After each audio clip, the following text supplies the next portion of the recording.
My name is Stefanie Buri. I'm the Deputy Head of South Asia Division, headquartered in Bern.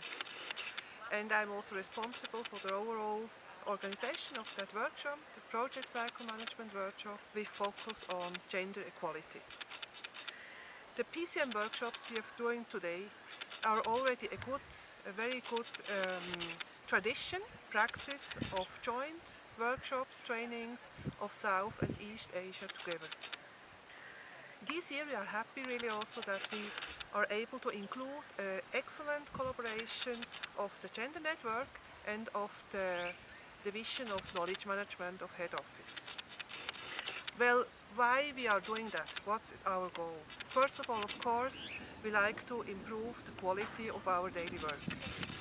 Second, we are building capacity on mainstreaming cross-cutting issues, this year on gender equality.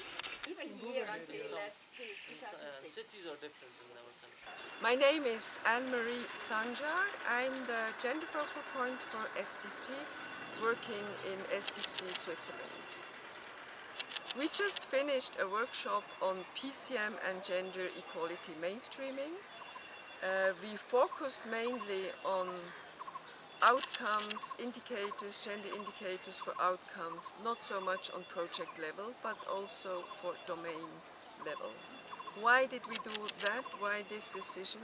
Because we think that projects are very rich in very qualitative, good qualitative information about lives of women and men, about the diversity of their strategies, handling poverty and so on.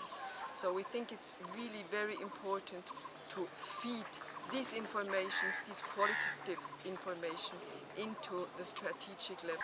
I think one thing was that people are very much stuck to the log frames, and sometimes I lost a little bit the context. So we really talked a lot about where is the context hidden behind these log frames, or do log frames really reflect the context? So when we started to look at the context, we would come up with a lot of questions about change. What is changing? What do we want to know about discrimination of domain goals? My name is Zaya Safun, Zaya, and I work in STC Mongolia Cooperation Office. And in STC Mongolia Cooperation Office we have one of our domain, income and employment. And the objective of this domain is increased income of herders in rural areas. So STC funds one project.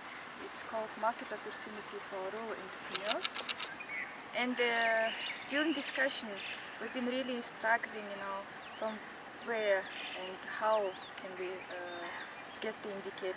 And we came up with an interesting, causal effect procedure, and we have started to reconcile the picture of woman. What she will do if she will have additional income. And the herders, the female and male herders, as parents, they usually also invest into the education of girls more than into the education of the boys, of their own boys. Well, it is also could be explained in that way that the girls, once they get married, they will leave the family of parents, and the boys will most probably stay with the parents, looking after the herd. So the question would be whether the woman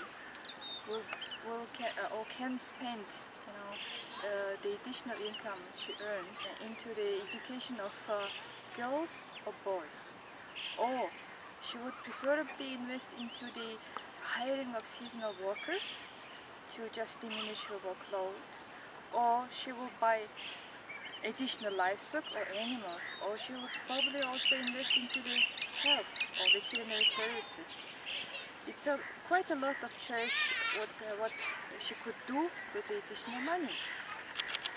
And at the end of the discussion, we came up with the hypothesis that the women should probably invest more into the education of higher education for boys. And so we think that particularly for this domain, income and employment, more boys in higher education will be a good indicator, good enough for gender sensitive policy.